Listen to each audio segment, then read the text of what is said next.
알베르 까미의 페스트라는 소설책에 보면 알제리 오랑시라고 하는 조그만 소도시에 페스트가 발생하여서 많은 사람들이 죽음을 당하는 그런 내용이 나옵니다. 언제 누구에게 닥칠지 예상할 수 없는 이 전염병 때문에 모든 사람들이 다 불안에 떨게 됩니다. 불안에 떨고 있던 사람들이 찾아간 곳은 어디겠습니까? 그것은 남은 인생을 쾌락 가운데 살기보다 왜 이 고난이 우리에게 왔는가? 어떻게 하면 우리가 이 고난을 벗어날 수 있는가? 거기에 더 관심이 있었기 때문에 많은 사람들이 예배당을 찾아왔습니다. 그 중에서 파눌로 신부님은 그날 설교를 통하여서 이 모든 전염병의 원인은 우리의 죄악 때문이라는 겁니다.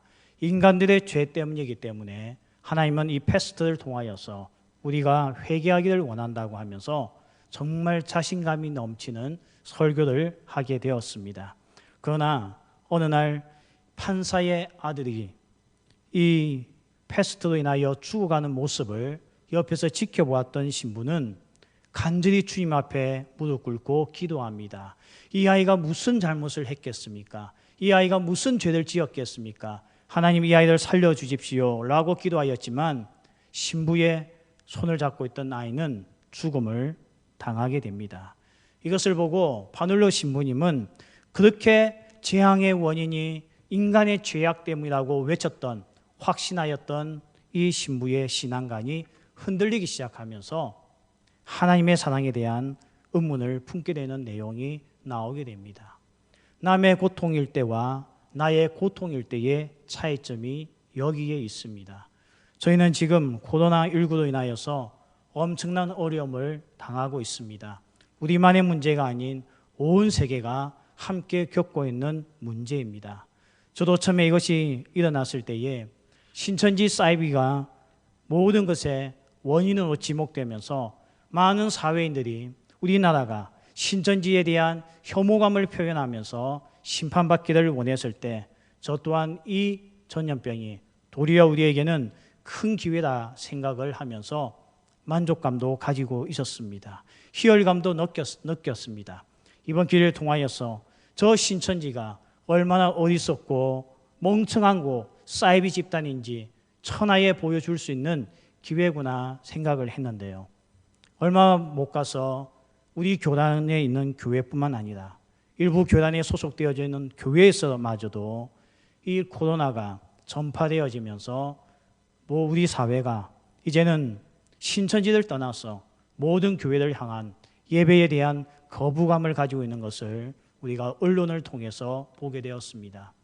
특별히 서울에 있는 모 교회 목사님은 그 인터뷰를 통하여서 줄 성수는 교회의 생명이요 최종적인 가치라고 생각하였기 때문에 자기는 이 예배를 중단할 수 없었다고 자기의 의견을 이야기하면서 교회가 이런 문제를 당하자 더 이상 목회를 할 수 없다고 하면서 이제 목회를 그만두겠다고 언론에 인터뷰하는 내용도 보게 되었습니다. 그 인터뷰를 듣고 있을 때에 제 마음이 무척이나 무거웠습니다. 남의 일 같았을 때에는 희열감이 있었지만 우리의 문제가 되자 제 안에서도 혼란이 생기기 시작했다는 것입니다. 하나님 앞에 예배하기 위하여 모이는 거 무엇이 문제입니까? 정말 이 목사님의 고백같이 줄 성수는 교회의 성경적이고 최종적인 가치관이라는 게 맞는 이야기지 않습니까? 우리는 지금까지 예배를 위하여 목숨을 걸라고 배웠지 목숨을 건지기 위하여 적당히 예배 드리라고 어릴 때부터 배워본 적이 한 번도 없습니다. 어떻게 보면 이 교회 목사님이 당한 고통은 우리의 신앙을 대변해 주는 것이었고 우리는 그런 분의 신앙을 보면서 또한 그분이 어려움을 당한 것을 보면서 우리 자신에게도 혼란이 생길 수밖에 없었다는 것입니다. 왜 하나님은 교회 안에 있는 성도들과 교회를 지켜주지 않았습니까? 저 신천지만 끊임없이 공격하시고 신천지에 있는 사람들만 이 코로나에 걸렸다면 얼마나 짜릿한 결과가 나왔겠습니까? 그러나 그 코로나는 신천지뿐만 아니라 우리에게도 우리의 신앙의 자리에까지도 침범해 들어왔다는 것입니다. 이럴 때 우리는 질문을 던질 수밖에 없습니다. 신앙의 의문이 생길 수밖에 없습니다. 도대체 하나님은 왜 지켜주지 않았습니까? 우리가 이런 질문들을 가질 때마다 저도 이것을 고뇌하면서 하나님 앞에 기도하면서 하나님의 뜻이 어디에 있을까? 하나님께서는 이 고난을 통하여 우리에게 요구하는 것이 무엇일까? 제 마음대로 묵상하는 시간을 가졌습니다. 그런 중에 마태복음 13장에 나와 있는 우리가 너무나 잘 알고 있는 가라지 비유를 통하여서 하나님의 뜻이 무엇인지, 오늘 우리에게 전하고자 하는 말씀이 무엇인지 그것을 묵상하는 시간을 가졌습니다. 오늘 여기에 나와 있는 비유는 너무나 잘 아는 말씀이죠. 주인이 오늘 좋은 씨를 밭에 뿌렸습니다. 그런데 그 밭에서 가라지가 함께 자라고 있는 겁니다. 종들이 와서 주인에게 이야기합니다. 가라지가 함께 자라고 있는데 이것을 어떻게 해야 되느냐? 지금 뽑을까라고 주인에게 묻자 주인은 그것을 그냥 두라고 말씀합니다. 왜냐하면 가라지를 뽑다가 좋은 알곡마저 뽑을까 염려한다고 말씀하고 있습니다. 이 비유를 들었을 때에 제자들은 이 가라지 비유가 이해가 되지 않았습니다. 도대체 예수님께서 무엇을 말씀하고자 하는지. 그런데 예수님께서는 오늘 36절부터 43절까지 우리가 읽지는 않았지만 이 말씀에 보면 가라지 비유에 대해서 예수님께서 제자들에게 해석을 해주고 있습니다. 우리가 그 비유의 의미가 무엇인가? 이게 화면에 나와 있는데요. 오늘 좋은 씨를 뿌리는 이는 인자 예수님이라고 말씀합니다. 밭은 세상입니다. 좋은 씨는 천국의 아들들입니다. 가라지는 악한 자들의 아들들. 여기서 나와 있는 원수는 마귀요, 수수떼는 세상 끝이요, 추수꾼은 신천지가 아닌 천사들이라고 말씀하고 있습니다. 오늘 예수님은 친히 이 비유를 설명해 주셨습니다. 예수님께서 왜 설명해 주셨겠습니까? 그만큼 중요한 비유였기 때문에 이 말씀을 설명해 주신 것입니다. 오늘 여기 나와 있는 종들의 질문이 나와 있죠. 이 질문이 우리들의 질문이요. 이 질문에 대한 예수님의 답변이 오늘 우리가 던지고 있는 질문에 대한 주님의 답변이라는 것입니다. 오늘 마태복음 13장을 통하여서 왜 고난에 예수님은 어떻게 답을 하시는가?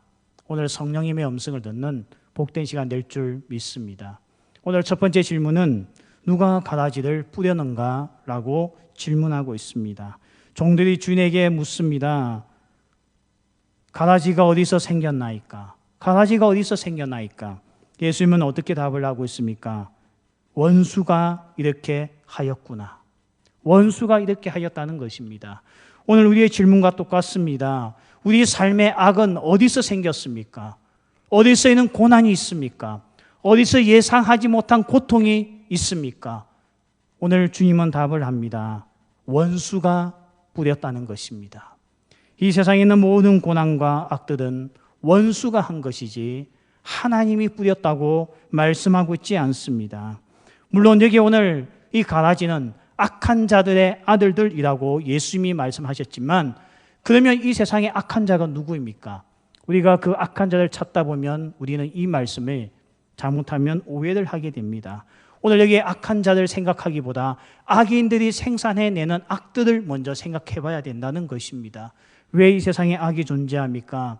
왜 악 때문에 많은 사람들이 고통을 당하고 있고 지금과 같은 어려움을 당하고 있습니까? 도대체 이 악은 누가 창조한 것이고 누가 만든 것이고 누가 이 악을 오늘 우리에게 주고 있습니까? 이것이 제자들의 질문이요, 종들의 질문이요, 우리의 질문입니다. 우리도 인생을 살다 보면 뜻하지 않는 사이에 어려움을 당할 때가 있습니다. 그 어려움을 당할 때마다 우리는 질문합니다. 내가 기도가 부족했나? 헌금 생활이 부족했나? 봉사 생활이 부족하였나? 우리 자신을 돌아보지만 때로는 답이 나오지 않을 때가 있습니다. 내가 이렇게까지 최선을 다했는데 지금 우리가 겪고 있는 상황이 왜 이렇게 되었을까? 어떤 이는 이야기합니다. 당신이 부족하기 때문에 당신을 훈련하기 위한 하나님의 도구라고. 이 고난을 그렇게 해석을 하지만 오늘 예수님은 분명하게 이야기를 합니다. 이 세상의 고난과 악은 하나님이 주시지 않았다는 것입니다. 이것은 원수가 뿌린 것입니다. 이 원수가 누굽니까? 마귀라고 말씀하셨습니다. 마귀가 이 세상에 악을 뿌린 것이고 악을 조성한 것이고 오늘도 우리에게 엄청난 고통을 주고 있다고 말씀하고 있습니다. 그러므로 우리는 고난당할 때에 하나님을 의심하면 안 됩니다. 하나님께서 나를 사랑하지 않아서 이 고통을 주시나 그렇게 질문해서도 안 됩니다. 우리의 신앙이 떨어졌기 때문에 하나님께서 이 고난을 주시나 그렇게 말해서도 안 된다는 것입니다. 악은 반드시 마귀가 창조한 것입니다. 마귀가 이 세상에 가져왔다고 예수님이 말씀하고 있다는 것입니다. 하나님께서 창조하신 그 세계에는 악이 없었습니다. 안식일에도 악이 없었고 장차 우리가 맞이할 영원한 천국에도 악은 존재하지 않습니다. 오늘 이 세상에 악이 있다는 것은 하나님이 아닌 마귀에게 있다는 것 우리가 먼저 기억하시고 하나님을 탓할 이유가 없다는 것입니다. 하나님의 사랑을 의심할 필요가 없다는 것입니다. 악의 근원은 마귀라는 것입니다. 오늘 두 번째 제자들의 질문이 나옵니다. 종들의 질문이 나옵니다. 우리가 가서 이것을 뽑으리이까? 오늘 28절에 보면 이렇게 말씀하고 있죠. 그러면 우리가 가서 이것을 뽑기를 원하시나이까? 오늘 예수님의 답변은 무엇입니까? 가만두라는 것입니다. 우리가 이 세상을 바로 잡아야 합니까? 우리가 이 세상에 있는 모든 악을 다 바로 제거해야 됩니까? 라고 질문할 때에 우리 예수님은 이렇게 답합니다. 가만두라는 것입니다. 왜 오늘 그렇게 말씀하고 있습니까? 오늘 29절에 보면 가라지를 뽑다가 곡식까지 뽑을까 염려하노라. 오늘 예수님께서 염려하는 것은 가라지가 아닌 곡식이었습니다. 오늘 이 악을 뽑다 보면 어디까지 뽑아야 되겠습니까? 오늘 우리 모두는 선과 악이 우리의 삶 속에 뒤엉켜 있는 가운데 살아가고 있습니다. 모든 악을 없애려고 하다 보면 나 자신마저도 이 세상에 없어져야 한다는 것입니다. 저는 오늘 교회 올 때에 자가용을 운전해서 왔습니다. 운전자이지만 사실은 잠재적인 살인자입니다. 제가 누구에게 고통을 줄 줄은 저도 예측할 수 없습니다.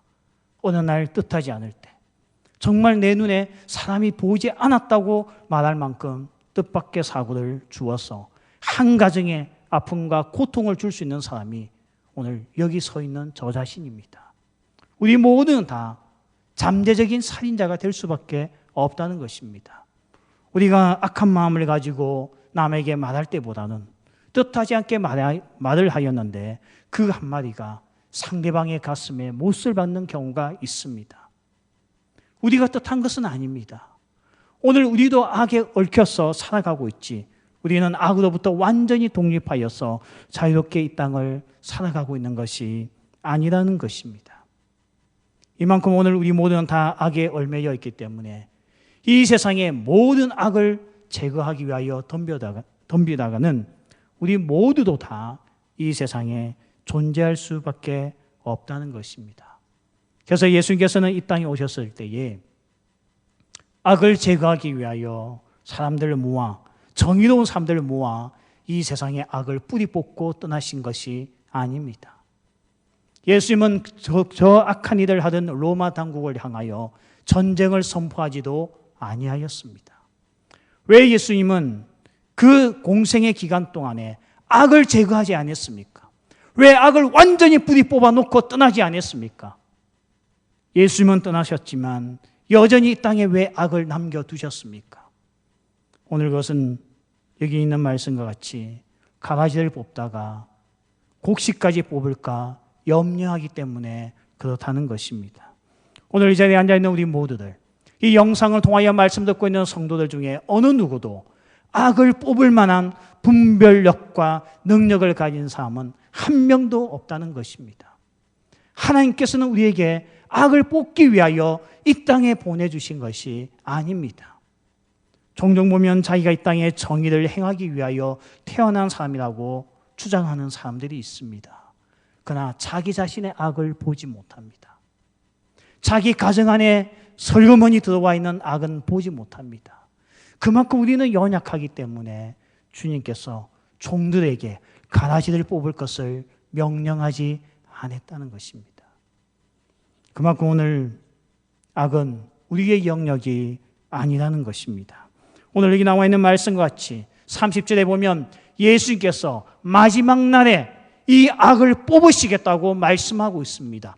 반드시 심판하시겠다고 말씀하고 있습니다. 오늘 우리가 모든 세상의 악을 해결할 수가 없습니다. 법을 통하여 악을 해결할 수 없습니다.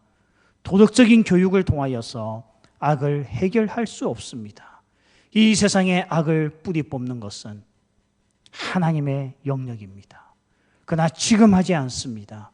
언제 한다는 것입니까? 오늘 30절에 말씀하신 것과 같이 추수 때에 이 일을 하시겠다는 것입니다. 마지막 날에 이 일을 하시겠다는 것입니다. 그래서 하나님은 오늘 우리에게 기다릴 것을 말씀하고 있는 겁니다. 앞으로 우리는 코로나가 보다 더 어려운 일을 충분히 당할 수가 있습니다. 인간의 힘으로 감당할 수 없는 이 세상의 고통들이 우리에게 얼마든지 있을 수 있다는 것입니다. 이런 상황 가운데서 악을 뿌리 뽑기 위하여 우리가 정의감을 가지고 살아간들 우리에게 남는 것은 사랑만 잃어버리지 하나님의 의를 다 이 땅에서 이룰 수가 없다는 것입니다. 오직 미래에 장차 주께서 마지막 때에 이 땅에 오셔서 모든 가라지를 뽑아 저 지옥불에 던질 줄 믿습니다. 그때까지 우리의 현재적 삶은 악과 공존하며 이 땅을 살 수밖에 없다는 것입니다. 가라지와 함께 공존하면서 때로는 가라지 때문에 상처받으며 살 수밖에 없다는 것입니다. 우리는 세 번째 질문을 던질 수밖에 없습니다. 그러면 하나님은 이 현재적 삶에 무엇을 하고 계시는가? 이 가라지가 있음에도 불구하고 우리는 분별할 수 없어서 뽑지 못한다 할지라도 하나님은 아시지 않습니까? 전지하신 하나님은 왜 이 악을 뿌리 뽑지 아니하고 이 시기에, 이 시점에, 이 주 예수의 재림이 있는 이 중간 시대에 예수님은, 하나님은 무엇을 하고 계십니까? 오늘 우리는 이 질문을 던질 수밖에 없다는 것입니다. 하나님은 악을 외면하고 마지막 때까지 아무 일도 하고 있지 않은가? 이런 질문을 던질 수밖에 없다는 것입니다. 제가 이 본문을 읽으면서요, 왜 정말 하나님은 이 땅에 악을 뿌리 뽑지 않았을까? 가라지를 왜 뿌리째 다 뽑아버리고 가지 않았을까? 그랬으면 오늘 우리의 삶은 너무나 복된 삶을 살 겁니다. 이는 현재와 같은 어려움 때문에 낙심할 자가 한 명도 없었을 겁니다. 왜 하나님은 가만 계십니까? 그런데 저는 이 말씀을 읽다가 이전에는 보지 못했던 말씀이 눈에 들어오기 시작했습니다. 오늘 우리가 읽었던 본문은 세 개의 비유가 들어가 있다는 겁니다. 알곡과 가라지 비유가 있다고 한다면 그 아랫절 31절, 32절, 33절에 보면 두 가지 비유가 더 나오는데요. 하나는 겨자씨 비유가 나오고 또 하나는 누룩 비유가 나오고 그거 예수께서 다시 알곡과 가라지 비유에 대한 설명을 해주고 있습니다. A, B, C, A' 구조죠. 결국 B, C가 왜 그 안에 집어넣겠습니까? 겨자씨 비유와 이 오늘 여기 나오는 누룩 비유를 왜 예수님은 이 이야기의 중간에다가 집어넣겠습니까? 알곡과 가라지 비유를 설명하시고 바로 제자들에게 해석할 수도 있지 않습니까? 왜 갑자기 겨자씨 비유를 이야기하시고 누룩 비유를 말씀하고 있습니까? 오늘 31절과 33절 함께 우리 한번 읽어보겠습니다. 31절부터입니다. 또 비유를 들어 이르시되 천국은 마치 사람이 자기 밭에 갖다 심은 겨자씨 한 알 같으니 이는 모든 씨보다 작은 것이로되 자란 후에는 풀보다 커서 나무가 되매 공중의 새들이 와서 그 가지에 깃들이느니라. 또 비유로 말씀하시되 천국은 마치 여자가 가루 소말 속에 갖다 넣어 전부 부풀게 한 누룩과 같으니라. 예수께서 중간에 이 비유를 두신 이유가 뭘까? 성경은 그냥 항상 적지 않는 거죠. 이는 배열, 구조적인 배열을 통해서도 우리에게 메시지를 전달하기 원한다는 것입니다. 저는 이 말씀을 묵상하다가 이 고난의 때에 우리가 이 현재의 삶에 당하는 정말 가라지 때문에 당하고 있는 고통 가운데 하나님은 무엇을 하시나 알고 보니 겨자씨를 뿌리고 있고 오늘 이 밀가루 속에 누룩을 집어넣고 있다는 것입니다. 이 비유의 공통점이 무엇입니까? 겨자씨와 누룩은 눈에 보이지 않을 만큼 작다는 것입니다. 누구나 그것을 보아도 이것이 대단해 보이지 않습니다. 강하게 느껴지지도 않습니다. 너무나 약해 보이는 거예요. 이걸 가지고 도대체 무엇을 하나 생각하지만 나중에 겨자씨 나무가 자라서 나무가 되었을 때는 공중의 모든 새들이 와서 깃들 만큼 자라게 되고 정말 눈에 보이지 않는 누룩을 밀가루 부대 속에 넣어 두었을 때에 그 모든 밀가루를 부풀게 할 수 있는 힘이 있다는 것입니다. 어떤 분은 겨자씨 비유는 외적인 영향력을 이야기하고 있고 누룩 비유는 내적인 영향력을 이야기하고 있다고 해석을 합니다. 어떤 해석을 떠나서라도 이 비유는 우리가 들어볼 때에 겨자씨와 누룩은 너무나 작은 것입니다. 하지만 장차 이 누룩과 겨자씨가 가져다 줄 영향력은 엄청 강하고 크다는 것입니다. 이게 오늘 하나님께서 하시는 일입니다. 고난당하는 이 세상 속에 왜 가라지를 뽑지 아니하나이까 하는 우리의 탄식 속에 하나님께서 우리에게 주시는 답변은 겨자씨와 누룩을 이 세상에 넣었다는 것입니다. 겨자씨를 뿌리고 누룩을 넣었다는 것입니다. 아니 그게 뭐 어땠어요? 그걸 넣은들 뭐가 달라집니까? 질문하겠지만 예수님은 말씀합니다. 장차 겨자씨가 나무가 되었을 때에 공중의 모든 새들이 깃든 것 같이 밀가루 부대 속에 누룩을 넣었을 때에 모든 것이 부풀어 오르듯이 하나님의 이 나라는 이와 같은 강력한 힘을 보일 것이라고 말씀하고 있습니다. 그러면 겨자씨와 누룩은 무엇이겠습니까? 그게 바로 십자가 사랑입니다. 오늘 십자가 사랑이 우리에게 무슨 의미가 있나? 고난받고 있는 나에게 오늘 십자가가 무슨 의미가 있나? 이 세상에 오셔서 정의를 실현하고 정말 이 유대인들을 해방시켜주며 예루살렘 땅을 회복시켜주며 로마를 징벌해야 될 예수님께서 하셨던 것은 십자가의 죽음이었습니다. 제자들이 보는 순간 실망스러웠습니다. 내가 이는 예수님을 위해서 3년을 따라다녔나? 결국 예수님의 마지막 결론이 죽음이었나? 십자가 죽음이었나? 정말 눈에 볼 때는 겨자씨와 같고 눈에 볼 때는 누룩과 같아서 십자가가 눈에 들어오지 않는 거예요. 십자가의 죽음이 가슴에 와 닿지를 않는다는 겁니다. 예수님께서 죽으심을 통하여 무엇을 이루겠느냐라는 질문을 던질 수밖에 없었다는 것입니다. 제자들의 실망은 우리의 실망입니다. 이 땅에 고난당하는 성도를 위하여, 이 땅에 고난당하는 교회를 위하여 주님께서 할 수 있는 일이 무엇입니까? 십자가. 너무나 실망스러운 거예요. 왜 예수님은 그 이상을 주지 아니하시는가? 이는 코로나19를 통하여서 신천지를 완전히 심판하고 이 땅의 악인들이 다 그 전염병에 걸려 징벌당하고 교회는 더욱더 부흥해 나가는 기회가 되면 얼마나 좋을까? 왜 하나님은 차별 없이 오늘 우리에게 있는 고통 가운데 침묵하고 계시나? 우리는 질문을 던질 수밖에 없다는 것입니다. 그때 우리에게 주시는 주님의 답변이 무엇입니까? 겨자씨와 누룩과 같은 십자가의 사랑이라는 것입니다. 예수께서 지신 십자가, 무엇을 할 수 있는 십자가이겠습니까? 하나님께서 우리에게 보여주신 십자가, 무엇을 할 수 있는 십자가이겠습니까? 십자가에 달린 예수님을 보고 감동받은 사람보다 조롱하는 이가 더 많았습니다. 그러나 실제로 이 세상의 모든 것을 변화시킨 것은 십자가 사랑의 능력인 줄 믿습니다. 십자가 사랑은 음부의 권세를 불태우고 악을 파괴하는 가장 강력한 힘을 발휘하기 시작했다는 것입니다. 가라지 때문에 상처받은 사람들, 악 때문에 고통받았던 심령들이 십자가 앞에 나올 때에 겨자나무와 같이 되어서 그 나무에 공중의 새들이 깃들어 힘을 얻듯이 십자가 그늘 아래에서 우리 모두가 다 회복되는 것을 경험하고 있지 않습니까? 이사야 53장 5절에서도 말씀합니다. 그가 징계를 받음으로 우리는 평안을 얻었고 그가 채찍에 맞음으로 우리는 나음을 입었도다 말씀하고 있다는 것입니다. 십자가 사랑 때문에 이 세상의 악이 당장 진멸되지는 않지만 악을 이기는 하나님의 가장 확실한 방법이었다는 것입니다.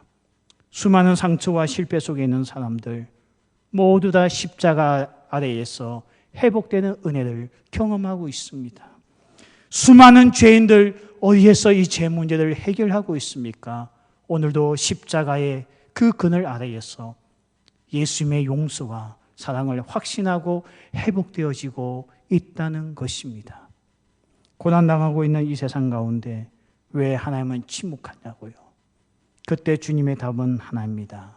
겨자씨와 누룩과 같은 십자가 사랑으로서 이 세상의 악을 대항하고 있다는 것입니다. 이는 십자가의 능력이 오늘 우리 가운데 있다는 것을 바라보며 오늘도 주님 앞에 감사하는 저희들 되기를 소원합니다. 오늘도 고통받는 자들 있습니까? 오늘 가라지 때문에 지쳐있는 심령들 있습니까? 해결책은 이 세상의 모든 악을 당장 뿌리 뽑는 것이 아니 십자가 앞에 나와 그 십자가의 사랑 앞에서 회복되는 것. 이게 바로 오늘 주님께서 우리에게 주신 이 현재의 고통 가운데 살고 있는 가장 아름답고 놀라운 하나님의 치유책이요 대안책인 줄 믿습니다. 이런 고난주간을 통하여서 십자가의 능력이 우리 가운데 흘러넘치는 복된 은혜가 있을 줄 믿습니다.